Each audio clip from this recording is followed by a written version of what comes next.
Good afternoon, good afternoon, good afternoon. I'm going to take a moment to click share, tag some people to join me on this Black Friday for this Black Friday flash sale. Make sure everything. It takes a moment sometimes for things to populate. Okay, here we go. All right. Okay, there we go. Let me get this together. And highlight. Okay. This is what we're going to do.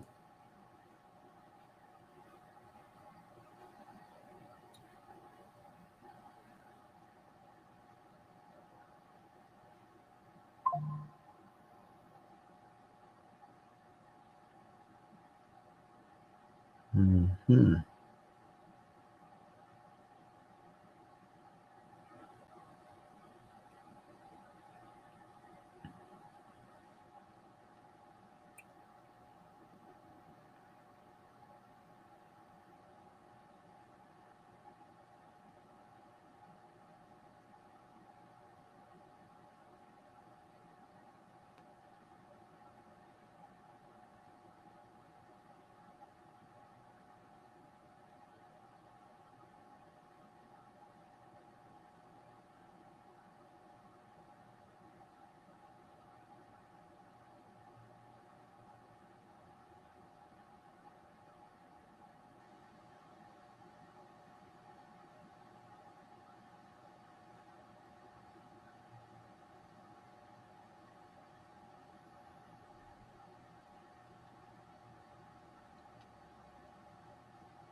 All right. All right. All right. All right. All right, just making sure I'm live across all platforms. I think I'm gonna have to move this one over here. TikTok won't let me be great, so I have to be great on my own and find a different way to go about it. All right, you are live with me, I think, on LinkedIn, Facebook, Twitch, YouTube events, and Instagram. Oh, I hope on Instagram. Okay, having a little Instagram challenge there.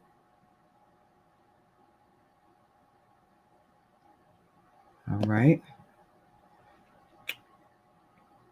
And whether you're live,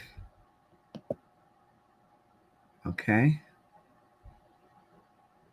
All right.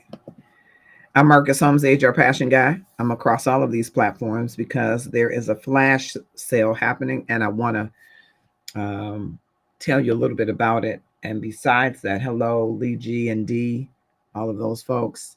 Okay, I'm live on Instagram. I had to make sure. All right. And happy Thanksgiving. I hope you had a wonderful Thanksgiving. I did. I hope you did as well. Click share, because if you are underemployed, unemployed, or unhappily employed, you're going to see me look at two different screens. This is the live for you.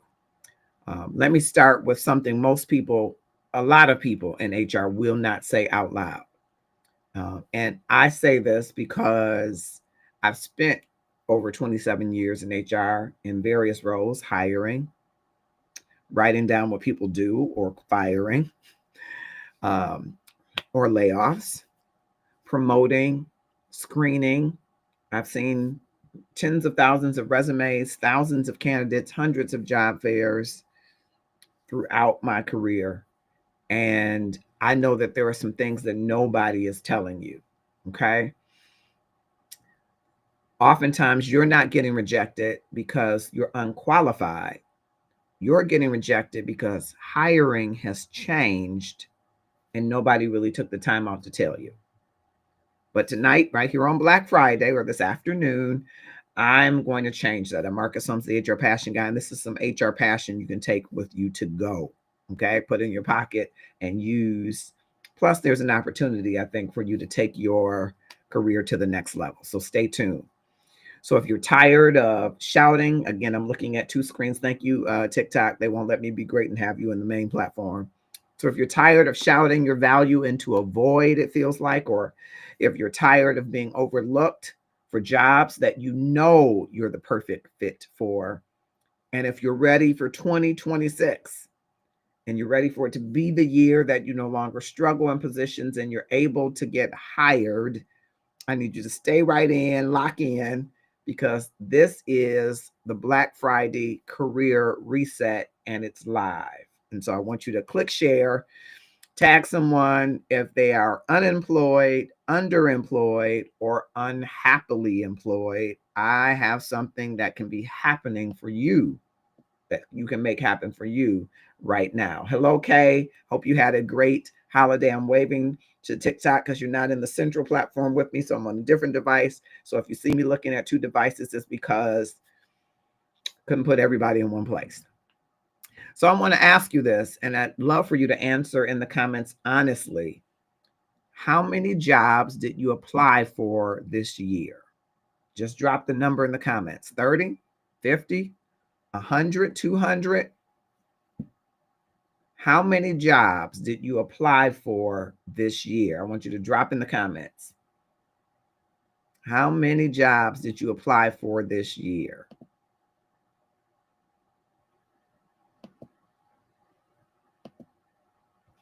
Okay. Looking for your comments across platforms. How many jobs did you apply for this year? Kay says on TikTok, 10 plus. Okay. Anybody else? How many jobs did you apply for this year? Okay, on TikTok says 10 plus. Thank you, El Sid, for joining us. And now, how many interviews did you get from those applications, Kay and others? How many jobs did you apply for, and how many interviews did you get?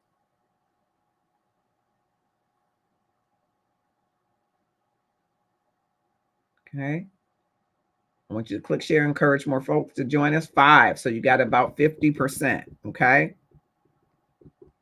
And that's the problem, I think, for Kay and others. You're applying almost how we did in 2010 and before, because you're competing now in a hiring market that's designed for AI and designed for speed and is designed for more close matches. Okay. All right. On TikTok, you're asking about discounts. Everything in the Stand store is on discount today for Black Friday. So the prices you see there are the prices because I marked them down, deep discounts. And we'll talk about that in a moment. Thank you for that question. It's changed, right? And sometimes things change so quickly that we can't keep up with them. And that might be why you're here, unemployed, underemployed, or unhappily employed. But don't worry about it. I'm going to tell you what some HR people won't tell you. And if you're ready to hear that, type in the comments, ready for a comeback. If you're ready to be done with your struggle season, type in the comments, ready for, let's change that, ready for my comeback. Drop that in the comments. Okay. Okay. Because I want to talk to you about 3 things. I want to talk to you about interviews. I want to talk to you about AI proofing your resume for 2026. And I want to talk to you about this job market. Thank you, Kay. Ready for my comeback. All right. Drop that in the comments. I want to talk to you about what maybe no one is telling you about this job market that you need to know. I'm looking for you to drop those things in the comments. I'd love to have you drop in the comments. It's Black Friday, and I want to help you have an amazing comeback. You deserve it. All right. So I want to talk to you about this resume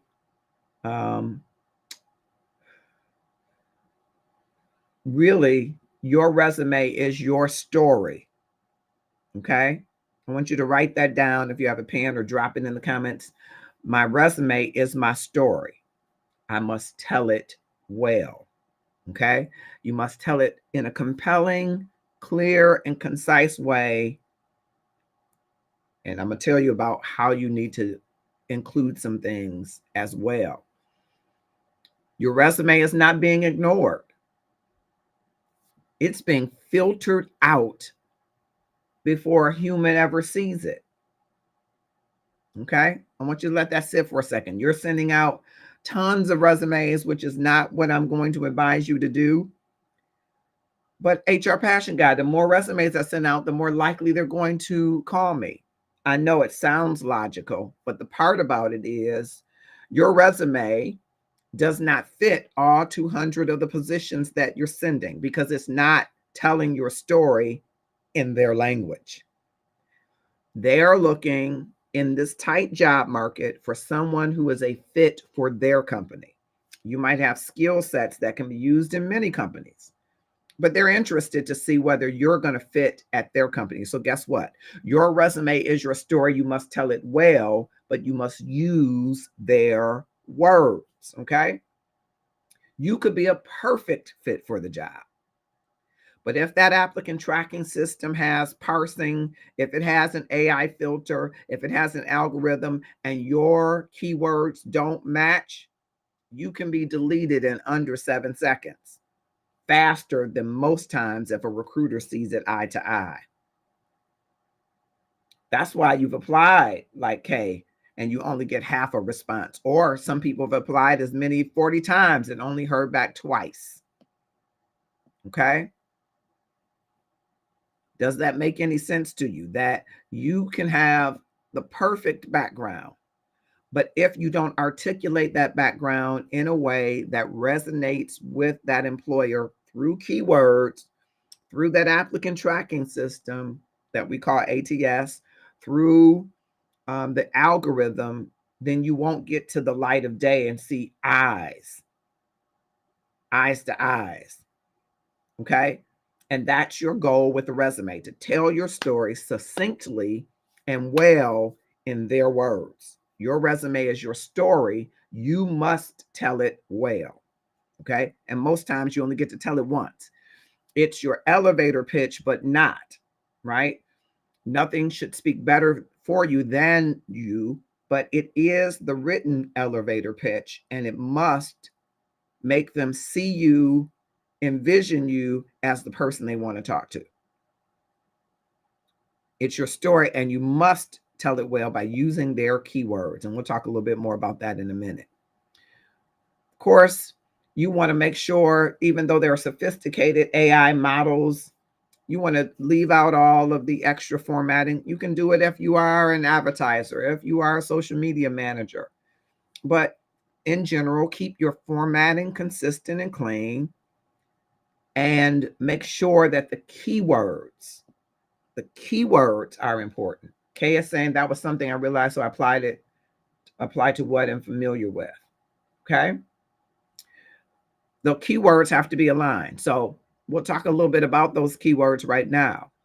Most times you can find sources for keywords in the job posting, in the job description or job specification, and those are typically 2 documents. The job posting typically has a summary from the job description, so it isn't as detailed as the job description. And the company's website, where their core values and core competencies are listed. Those are the keywords, the ones only that are relevant to your experience and background, that should be included in your resume. If they're telling you we're looking for a problem solver to reduce cost, guess what your professional summary is going to include? That you're a top problem solver who has reduced costs for 5 organizations totaling $1 million. Don't make that up if that's not true. Put your real numbers in it. But you see what I'm saying? You've got to make sure that the information that you have, I'm looking at 2 places, is aligned, is relevant to what they are looking for. Okay.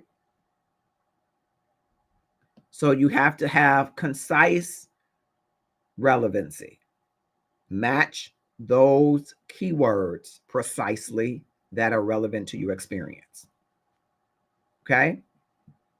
So your summary is going to match this role. If you do a professional summary or objective, it's going to match what the description of this role is using their words, their keywords, and it's going to be in your resume. Okay. Again, if they're talking about detail-oriented executive assistant, if you've been an executive assistant before or high-level administrative, you're going to say high-level administrative who is detail-oriented is seeking a phenomenal opportunity. You're going to match what they have in their description. Okay. Because those keywords are going to be parsed out. It's going to be very important for you to have those keywords. Now, if you will, wherever you are, drop in the comments the job title that you think is your dream job title. Drop that in the comments.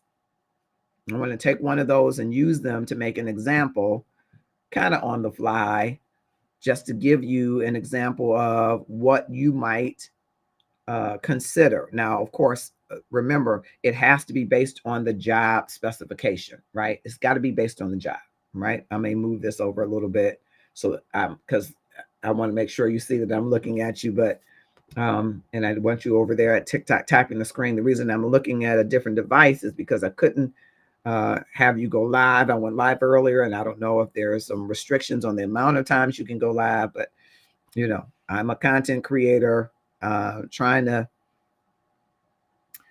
use Black Friday to bring awareness to helping people with their careers. And if that is something that resonates with you, if you're underemployed, unemployed, or unhappily employed, you don't want to miss the rest of this. So click share and tag someone wherever you're watching.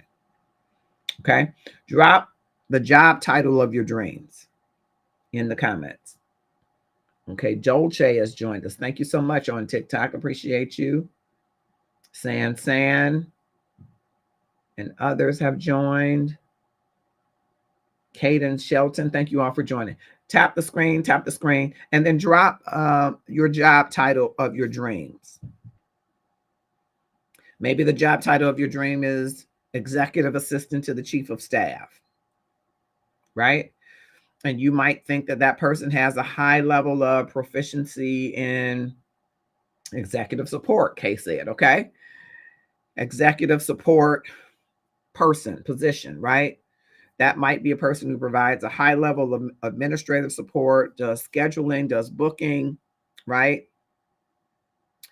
Does calendar management, does coordination. There could be a whole number of things that person does, right? And you're going to look among those things that are listed in that job posting or job description, especially the ones that are highlighted up top, and the ones that seem connected. So if they talk about organizational skills and they talk about high administrative support, those are connected. Okay.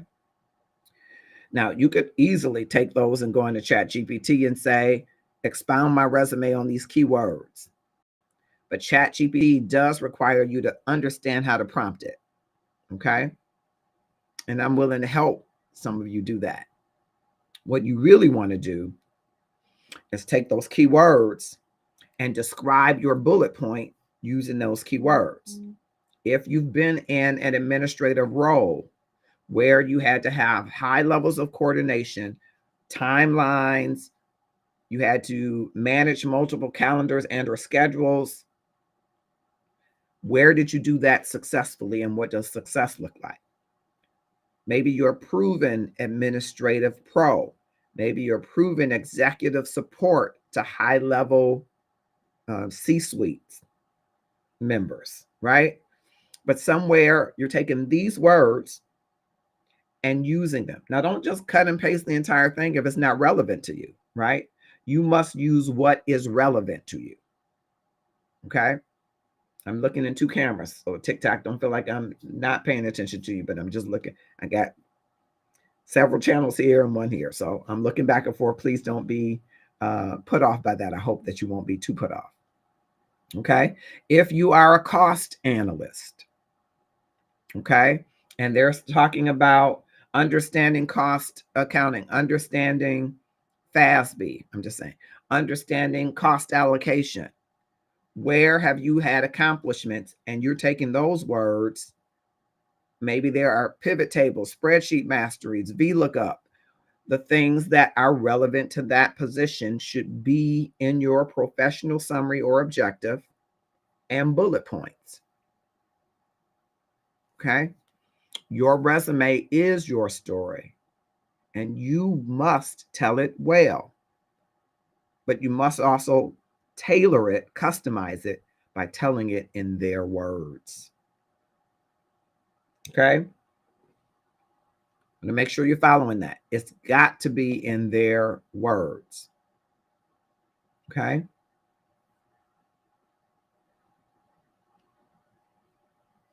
So here's one of the places that I think people go wrong. And I just touched on it before, but I want to make sure it's clear. When you have a professional resume done, and I'm not knocking anybody that does professional resumes, I used to do them myself. And you could spend anywhere from $150 to $400 on someone updoing your resume and cover letter. And that might be an investment well worth it to you. Here's the challenge with doing that. They give you the PDF. They might give you a Word document version of it, and you send that resume out to 40 places. But guess what? It's too broad for all of those 40 places. Each of those places have their unique culture, their unique identity, their unique brand awareness, and they want a person that fits their organization. So you have accomplishments that you're gearing toward that are so broad that they don't resonate with the company that's a media company versus a manufacturing company. You could be doing accounting at either place, but the brand presence, the brand awareness is different. And the people who are looking at it and the people who have built the algorithm and logic inside of algorithms, they've given it keywords, right? They're looking for different things to pop up. So you get screened out, you're penalized because you're sending the same resume every place. In this day and time, that is not effective to do. In this day and time, you need to tailor that resume to the organization for which you intend to work. Okay? Very important that you do that. You must tailor that resume. Okay? Want to make sure that you understand that. All right. I want you to think about this. You're applying for a position and you know that you're qualified. Wait, let me stop. Do you know that you're qualified? Do you know your skills? Can you really talk about them? Your skills, knowledge, abilities, behaviors, and competencies. Do you know what that is? Do you need to know? Yes. You need to know what it is that you do well and what are the combination of skills that make you do that well. You need to know that. You need to know, for instance, if decision making is your top competence, you're really great at making decisions long term, short term, on the dime, complex. What are the set of skills that go with that? And you need to look to see, are they saying decision making? Are they saying communication? Are they saying listening skills? Are they saying problem solving? What are they saying are the skills that go along with what you're really great at? Because both have to be in that resume. Because when they read your resume, they ought to envision that you are the fit for the position. The resume is designed, its use is to get you the interview, to get you the assessment if it's not an interview. to get your foot in the door, right? So it must be tailored. Now, think about it this way.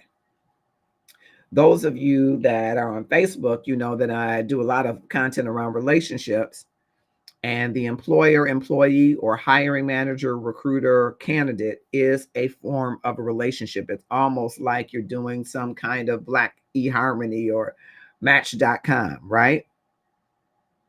If you've ever used any of those sites, and I'll be honest, I haven't, you swipe past people that aren't matches, even though it might tell you you got 6 of 25 characteristics that match. You're looking for higher matches, right? The system automatically flags for you the people that aren't a match if they show them. And they also, for the people that are a match, tell you they've got 24 of the 26 things you're looking for. Now, how much swiping would you do if you went on Match.com and they showed you every possible person that fit your criteria? You said man alive. You said woman tall. Every tall woman, every man that's alive. And you're going to just swipe, swipe, swipe, swipe, swipe because they aren't matching up, right? If you want someone that doesn't have children, someone who's never been married before, someone who lives in your area, someone who likes skateboarding, you'll be swiping all day long, right? And you would keep swiping to get to what you want because you don't want what you don't want. You don't want something generic, right? You want to get to what you want. Same concept. The algorithm in most applicant tracking systems, is designed to parse out, to screen out the people that are not closely matched. So if they say, hey, we've got 10 top criterion that we need people to match on, and unless they match 7, screen them out. So 6, 5, 4, 3, 2, 1, 0 gets screened out. Okay, there could be bias in that, right? But that's how the applicant tracking system or algorithm is designed. It screens out. So your goal is to do what?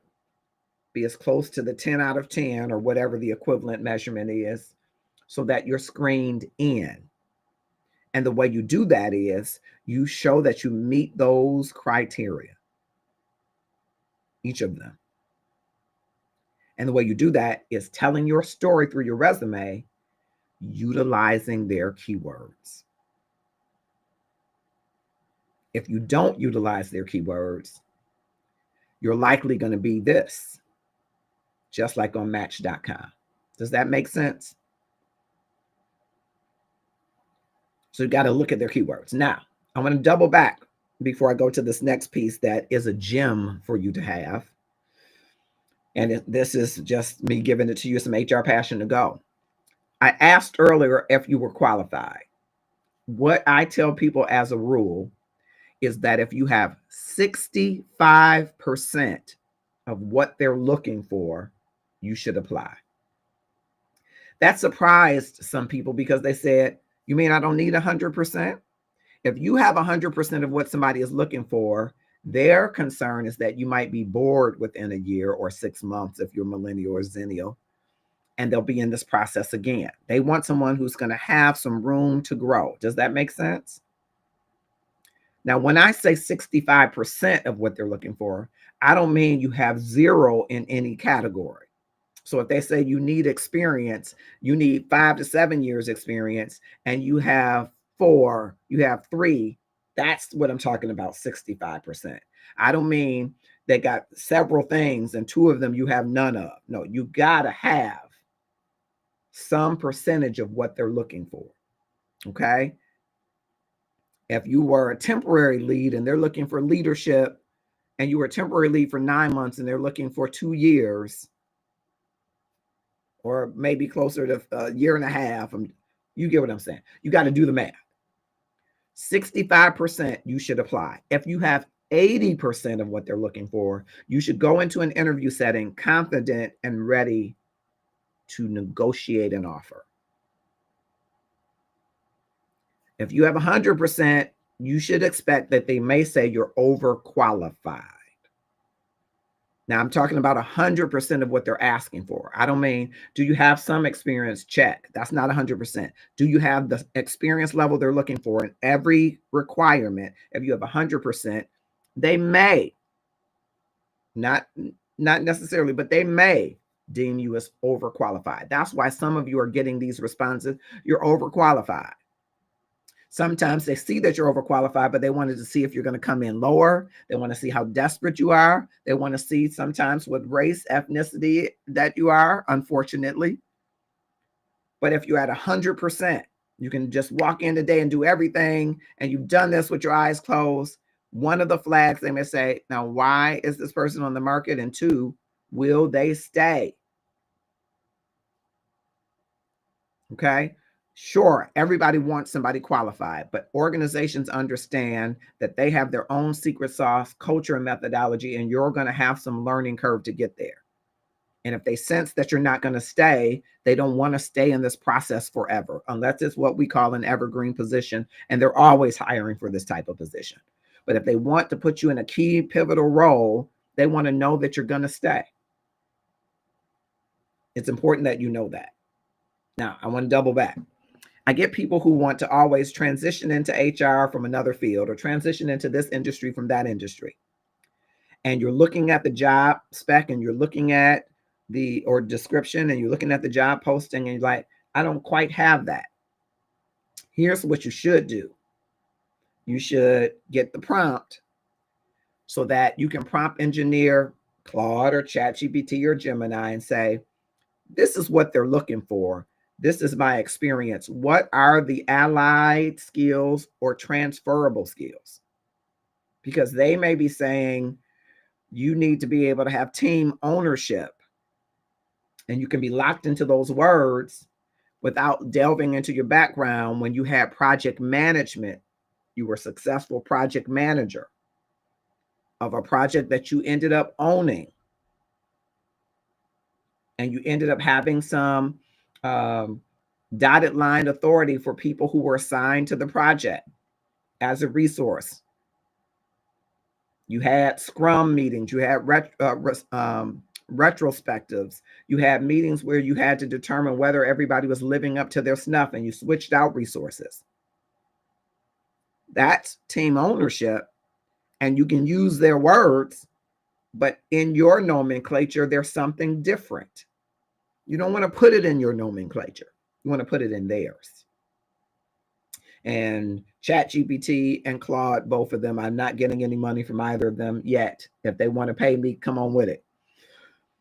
They do a decent job of analyzing their job description against your resume and identifying the gaps. And you say, but I want to explain to you what I did. Is that similar to this? If it's that 80%, I say put it on the resume. If it's not exactly worded the same. Okay? I want to make sure you understand that, because a lot of you might decide not to apply for something and you really have the skill set to do the job, but the words are throwing you. This equals this. And once you make that equaling, you're going to use their language. And when they go in to have discussion, you say, in this industry, we call it this. Here's what I did. That's the technical interview. And we'll get to that in a few moments. All right. I want to take a break just to answer any questions that you might have about how AI might be used for your resume. What I would want you to walk away from this segment, if you will, with is your resume is your story. You must tell it well in their words. You must tell it well in their words. Okay? All right. I want to make sure I can answer any questions. I'm looking across platforms. I see on Instagram, Pastor Melvin T joined. Thank you so much. Looking across other platforms, trying to see. I can't see everywhere unless you drop in the comments and say hello. It'll be hard for me scan across platforms, but I'm going to do my best. So I hate to miss anybody because I appreciate your time. It's Black Friday and you could be out shopping, or if you're not shopping and there's some Black Friday ban that you're adhering to, I respect and honor that. I'm just a small business person, small Black business owner, hoping that if my services and products are something that you need, that you will consider them. Paloma says, thank you. This is information. It's so helpful. That's why I'm here, Paloma, and I really appreciate you for being here, and happy holidays to all of you. Why don't you tap the screen so we can get the algorithms moving over there on TikTok? And those of you on other platforms, why don't you just please click share, tag someone who is unemployed, someone who is underemployed, or someone who is unhappily employed. May I elaborate? Someone who is unemployed has no legal gainful employment. You are not getting a 1099, a W-2. Hopefully you're not being paid under the table. You're not working. You're collecting unemployment, or your unemployment is run out. You're unemployed. Underemployed means you don't work 40 hours and you want to. You don't work 30 hours and you want to. Or you're working as a clerk, but you have your bachelor's degree. No disrespect to clerks. Many of them don't require a bachelor's degree. Okay. So you're working beneath your education or skill level, or you're not getting the pay or hours. You are underemployed. And you might be getting the pay, the hours, the benefits, but you don't like your boss. You don't like his boss or her boss. You don't like your coworkers. You don't like going into the office 5 days a week. You don't like the customers. You don't like the vendors. You want to grow. There's something about the organization you don't like. You are unhappily employed. And many studies say there are far more folks that are unhappily employed and disengaged than are happily employed. So if you're in one of those three, or you know someone that is, click share and tag them so that they can glean some of this information. Kay says on TikTok, oftentimes I get nervous during the interview. Any suggestions so I won't get nervous? Absolutely. We're going to talk a little bit about that in just a moment. But the main thing is that I would ask you, Kay, is what do you think that you're nervous about? A lot of times we're nervous because we're meeting new people and going into a new situation. That is totally common. And normally the adrenaline will flow in a way that will help you get over those nerves. But I want to ask you, are you nervous because you're not sure that you should be invited to the interview? Are you sure that you belong there? Because they must think you do. They invited you. They invited you to the dance. They invited you to the interview, right? And so do you have confidence in who you are? Because what can be unnerving is when you show up nervous about who you are, not just nervous in general. Guess what?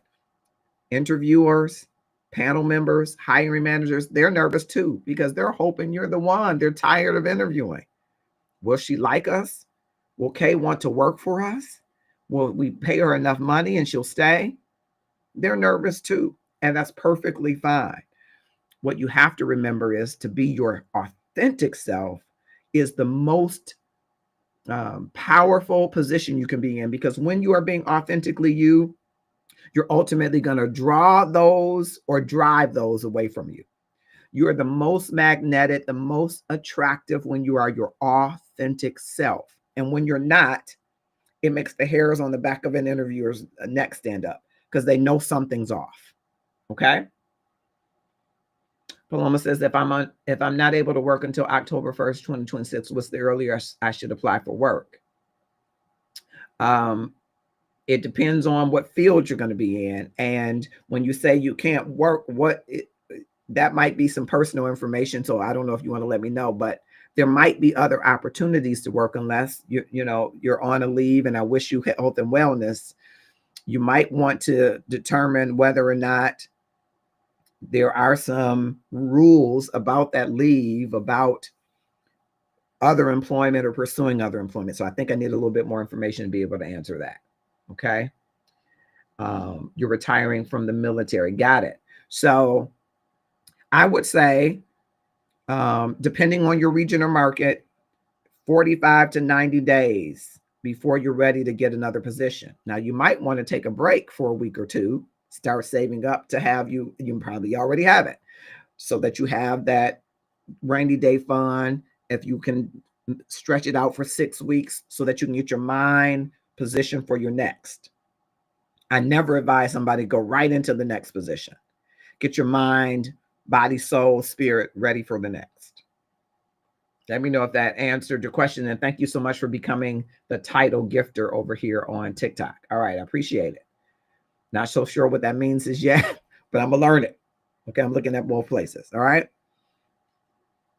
So very important that you are your authentic self. Okay. Which is kind of where I wanted to go for the next few minutes to talk to you a little bit about, because people make some interview mistakes that can cost them the job. And I want to talk a bit. Let's talk a bit about interviews. Okay. And thank you, Yama, for joining. Thank you for liking the live. Keep it going. You're welcome. Because interviews, of course, is where people lose the job. You don't lose the job at the resume, right? You get the interview. You lose the interview at the resume, right? If you don't get the interview. But you lose the job at the interview, most people, because you're competing for the job, right? And most people that I talk to think that the interview is about having all the right answers, okay? And having the right answers or good answers is very important. Don't get me wrong. But interviews are actually more about how your brain works and how it works under pressure. Okay? Because be honest with you, in those first 90 seconds, a hiring manager and interview panel get an impression of you that is going to be a halo, angel, or horns, devil, that you have to spend the rest of the interview overcoming. Think about that. If they don't like you, they hear your answers in a different way than if they do. So that first impression is so important, which is why it is important before you get in the interview that you do your research. I talk in my You Coaching series about how you get the net worth out of your network. And part of that is doing your research, because you want to walk into the interview setting with gravitas, presence, being comfortable in your own skin, authentic, affable, likable, and knowing something about the interview panel, recruiter, and or hiring manager going in. Okay, knowing something about them. Okay. And you got to be able to be prepared. And here's mistake number one. Because I think people go in thinking this interview is about me giving them history. And it's not. Because it's not merely what you did. What you want to talk about is what you delivered, what you accomplished.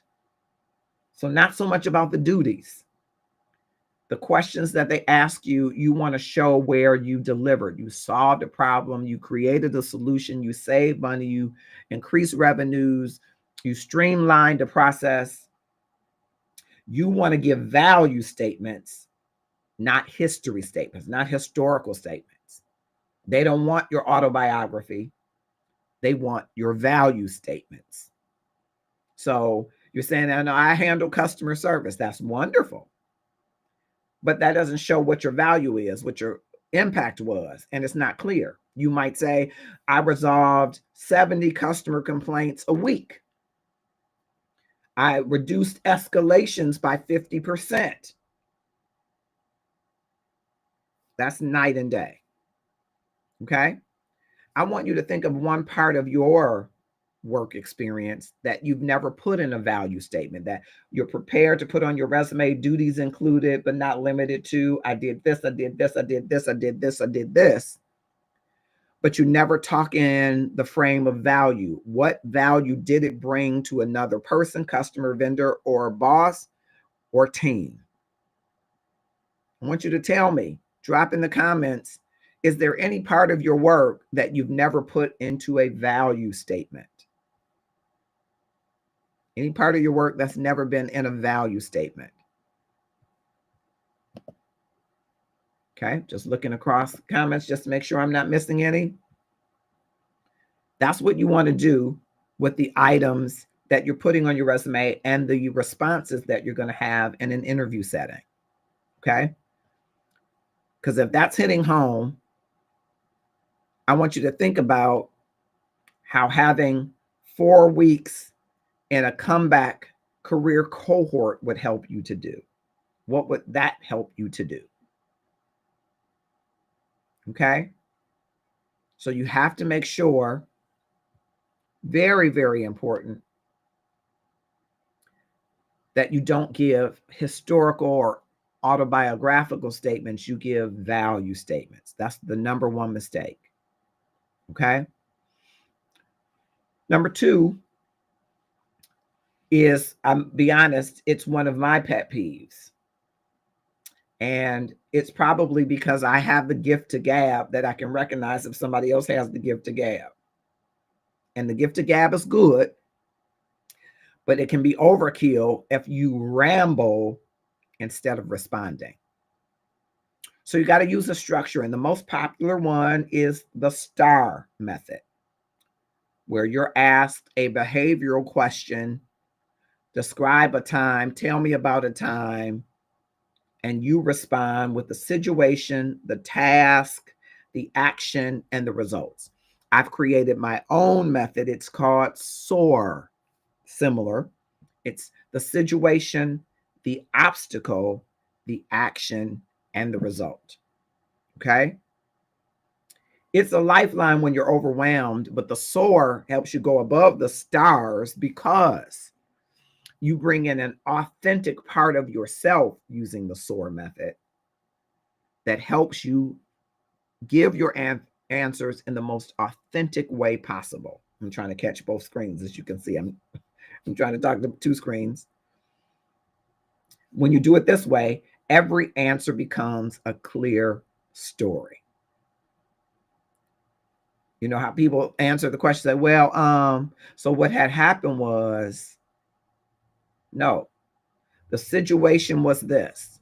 Now, for me, I do much like you would think of Shonda Rhimes. You know, she's in a large way has become the queen of cliffhangers, right? I don't know if you watch TV in the Dynasty Knots Landing era where there were cliffhangers. Well, my method is teaching you to do a cliffhanger at the beginning of your answer to draw them in. It gives them the sense that they're being told a really great, true story. Okay, says, is it okay to say you may not understand a question that is asked during the interview? Absolutely. If you don't understand the question, you can ask them to repeat the question. Now, either if you don't understand the question, and sometimes this happens, Kay, questions can be poorly written if someone isn't certified to write the questions, or the questions haven't been what we call in HR validated. It could be problematic. Or they could be expecting you to be able to understand at a certain level, and that level could be misaligned with what is actually required for the job. Okay, great question. But you can say, could you repeat that question for me? You could restate the question, which might trigger them to rephrase the question. Typically, as a certified behavioral interview specialist, I don't allow people to rephrase the questions. They're designed as they're designed, but you can ask. Absolutely. Okay. So you got to have the situation, the obstacle. What did you overcome? What were the actions that you took to overcome it? And what were the results? Okay. So you got to do a quick role play with yourself. To do this, think about a situation. Tell me about a time that you had to make a split-second decision. You might start and say, A time I had to make a split-second decision. I'll tell you about the time that I saved our company $1 million because we were on the verge of losing our biggest customer.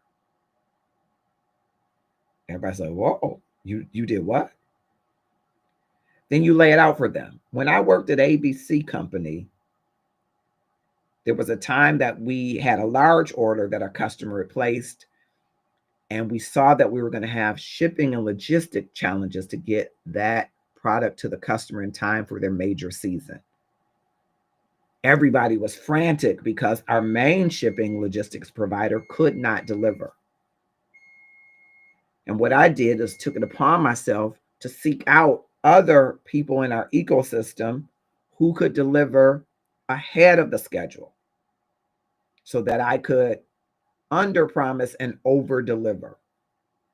As a matter of fact, we beat our own schedule by 3 business days, and that customer gave us a bonus and got us 2 referrals that ended up turning into customers. I love making a fast decision because it pulls together the best of my communication and problem solving skills to deliver for the customer.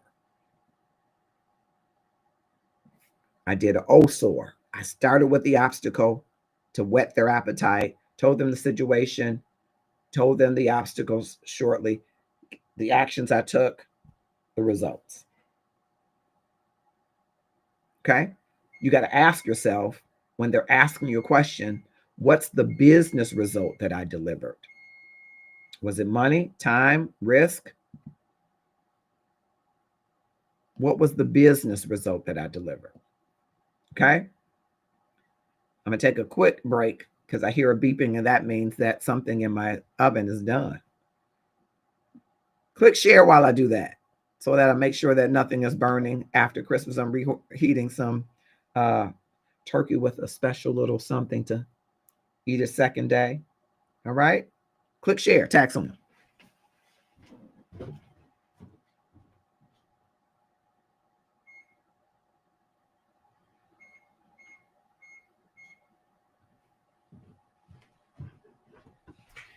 All right, I'm back.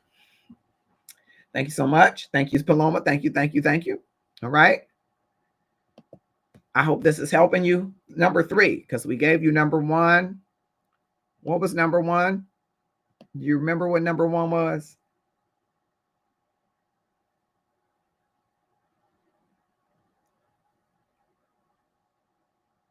Number 1 was about giving autobiographical or historical accounts of your background and not value statements. That's a big mistake. Number 2, rambling instead of responding, not organizing your responses. Number 3 is what I demonstrated. You don't tie your answers back to business outcomes. And this one is huge. Because if you don't connect that response to a solution that involves money, time, or risk, the hiring manager can't readily see your value. And that's what you want. If you improved a workflow, okay. But if you improved a workflow that reduced processing time by 3 hours per week, you see, you got to ask yourself, what are the business results I deliver? Okay. Mistake number 4 is your energy is too low. Your energy communicates your confidence before your words do.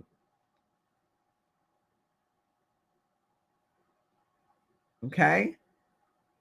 And listen, as I'm coaching people, I have a 3-pronged principle for life coaching. It's change your language, change your life, organize your life, and then set powerful intentions and go after them. And I believe that where your attention goes, your energy flows. So if you're locked in that you really want this position, you're going to give attention to what you intend. Your intentions need some attention. Hiring managers don't even communicate it, but they are looking for poise, calm, clarity, positivity, certainty, composure. And so when you're saying, well, I kind of like almost, well, pretty much, that was pretty much a win for the company. And I almost got promoted. Well, I kind of think it was a benefit to them. All of that is pensive. All of that is uncertain. And so we did this and we did that. Well, what did you do? It's not clear when you're giving an example saying, so we, what was your role? When you seem agitated by a question or they say, can you give me another example? You want another one? You got to watch your body language and positivity. You got to remain calm. Excuse me. Okay. So, tell me about yourself. Absolutely. I want to share, and you begin to share. Now, I've got a video out there on TikTok that has 1.2 million views. I don't know what TikTok needs more to send everybody to me. But I teach, tell me about yourself. Tell me about your strengths as they relate to the job, your education and experience journey as they relate to the job. Limit what you tell me only to professional experiences, and tell me how you fit with the core competencies and core values of the company. Tell me about your SELF. Okay. But you have to have some energy when you're telling me about yourself. And you have to have some energy when you're telling me about the work you've done. And you have to tell me some energy when you tell me about why you want to work for the company. Those can be, well, I'm looking for a job and you were hiring and I thought I was a good fit. You know what I liked most about the job posting that I saw was because that's my passion. That's the area that I really shine. And yet there's room for me to grow in that area. I really get excited about.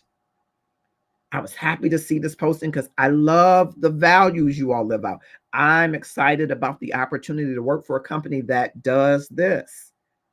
You have to show excitement about what's important to you, because if you don't intend it, you won't give it attention and your energy will not follow.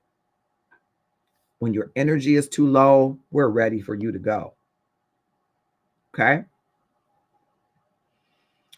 Mistake number 5. This is not a good one either.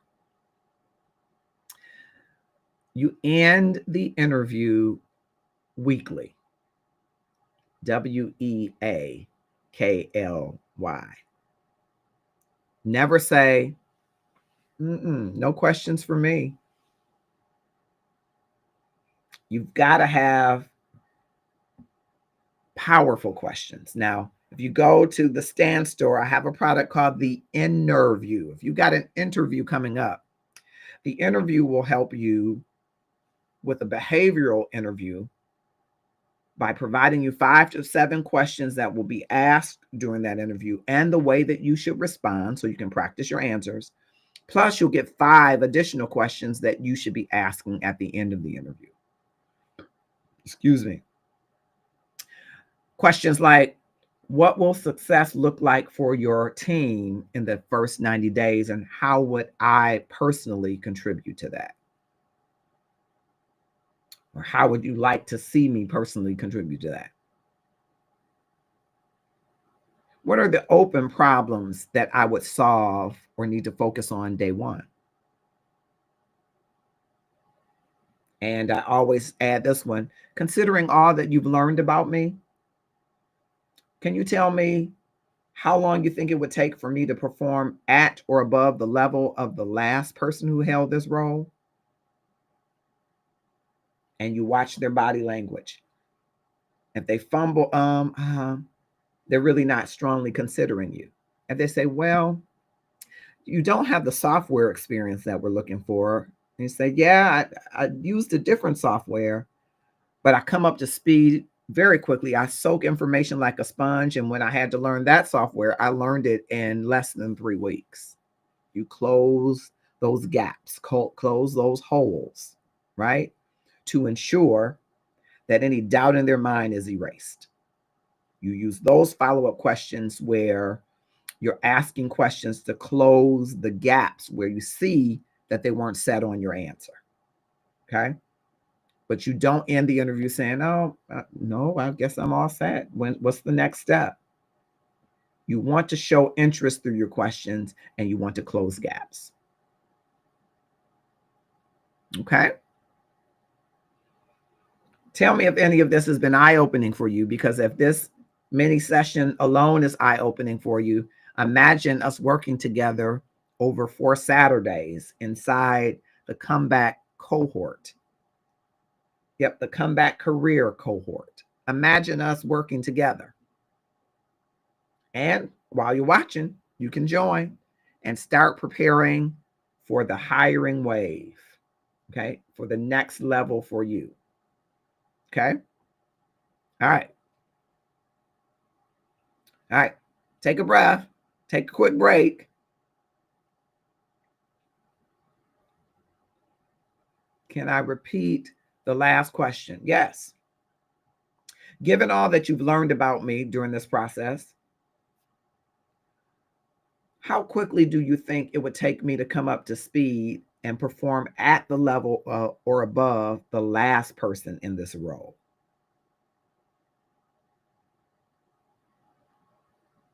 Given everything that you reviewed about me, is there any question about my ability to perform at the level or above the last person in this role? And watch their body language. If they give you an answer, take it to heart and say, well, you don't quite have the level of blah, blah, blah. Close that gap. When they say, oh, I can see you doing this, but I'm not so sure about your leading the team. Well, can I tell you a little bit more about that? Because I did this. They're telling you what you're missing. You must ask questions that elicit any doubts that they have in their mind. Okay. Very important. You're welcome, Paloma. Thank you so much. Thank you, Kay. You're both welcome. All right.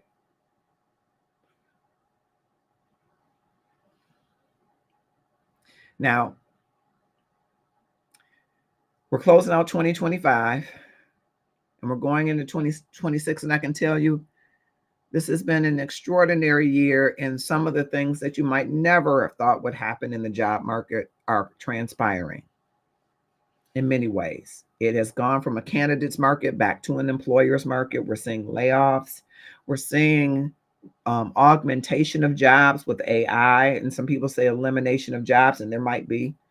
The smart companies aren't eliminating people.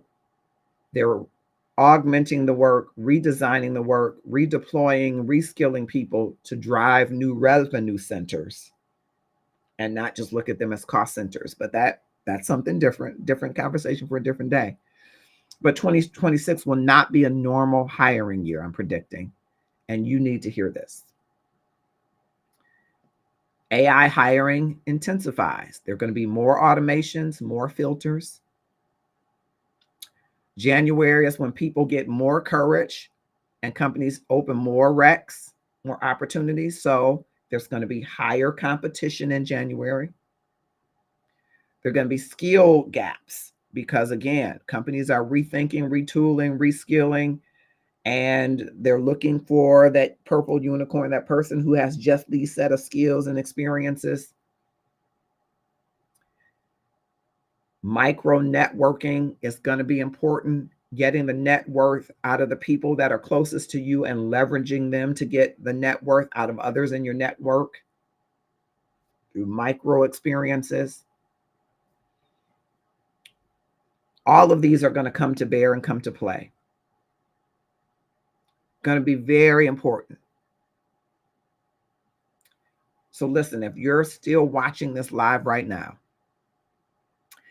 and you've been watching it for some time, that tells me something powerful about you. Okay. It tells me you're ready, hungry, capable, and tired of being overlooked. So now, before 2026 comes, now is your moment. You don't need another year of frustration, of applying alone into the abyss, of guessing what hiring managers and recruiters want, what companies and organizations want. You need a comeback. You need your career to come back to the level where you enjoyed the work that you did, where you were well compensated for it, where you were in a thriving organization and environment. And tonight, you can get the career comeback cohort access at the Black Friday rate. It's 4 weeks, 4 Saturdays, 4 modules. This is live. It's live coaching with me, the HR Passion Guy, where I'm going to give you a strategy for your resume so you can DIY your own resume. I'll give you a template that I showed earlier to put your information in the resume and tell you how to do that. We're going to work on how you network, both micro strategies and macro strategies to network, and which tools that you already probably have that won't cost you anything to use to leverage your network. We're going to talk about interview mastery, and you're going to get access to my tool, the Interview. The Interview is a tool that you provide a few pieces of information when you're getting ready to do an interview. Say you got an interview next week, you go to the Interview, and it will give you in the 3 minutes 5 to 7 questions that will be asked on that interview, the way in which you should respond to those questions, and 5 additional questions for you to ask the interview panel. Okay?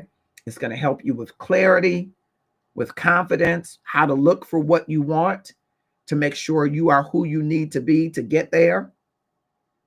And you'll walk out of this year and into the new one with a plan instead of a panic. You've got a family to support. You've got bills to pay. You've got contributions to make. And you're feeling less than. You're feeling like you can't be all that you should be. If you're ready for a comeback and ready to stop spinning your wheels, I want you to go to the Stand Store now and join the cohort. Of course, on TikTok, you can join the cohort by going to the link in my bio. And everyone else, I'm just going to put the QR code up that you can go to the Stand Store and choose the career comeback cohort. Right? There's that link there it is. For those of you that are watching through Restream, you should be able to see it. Cora Marie has joined us. Thank you so much over there. Okay. And you can go to the link in the bio on TikTok. And I'm going to hang around for a few more minutes to answer any questions that you might have. And just want to remind you the link is open now. If you have any questions about the cohort, questions about your career, underemployed, unemployed, unhappily employed, trouble finding employment in your region, or you're ready to step out on faith and start your own business, and you need help designing your pitch for that business, all of those are things that your career can come back. Paloma, you're very welcome. I hope you will check out the link in the Stand Store. It is available again. It is a special Black Friday rate, and it opened at midnight. And I just wanted to come on and let you know that you can get your career going. All right. I want to answer any questions. I'm going to hang around for just a few more minutes. In case you have any questions, drop them in the comment on whichever platform you're on, and it should populate where I can see it. Okay. I'll give you the opportunity looking across Instagram and TikTok. I'm going to check on Facebook real quick, though those comments typically post pretty quickly.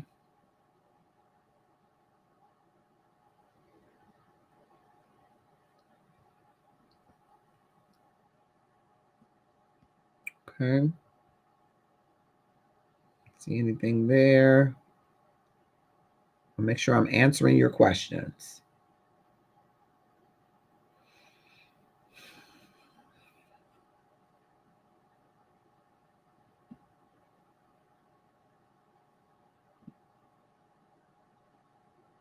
Quickly. Okay.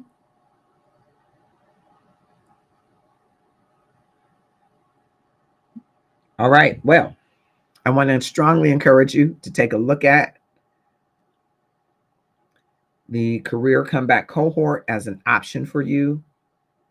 And I would be happy to help you get to the next level in your career. Sometimes we just need to invest in ourselves to boost ourselves to our next level. And if that's you, don't wait. Get that opportunity going for yourself right now. All right. Well, this is Marcus Holmes, the HR Passion Guy. I'm signing off. And whether you're watching us on LinkedIn Live, on TikTok Live, on Twitch TV, on YouTube events, on Facebook Live, or Instagram Live, I want to let you know this isn't the end of your story. It's the beginning. It's the beginning of your next. Aren't you ready for your next chapter? Well, I want to help you get there. I love to help people get to their next level. And if that resonates with you and you feel like you're ready for your next level and you're underemployed, unemployed, or unhappily employed, I'm more than happy to help you get where you need to go. Thanks so much for joining.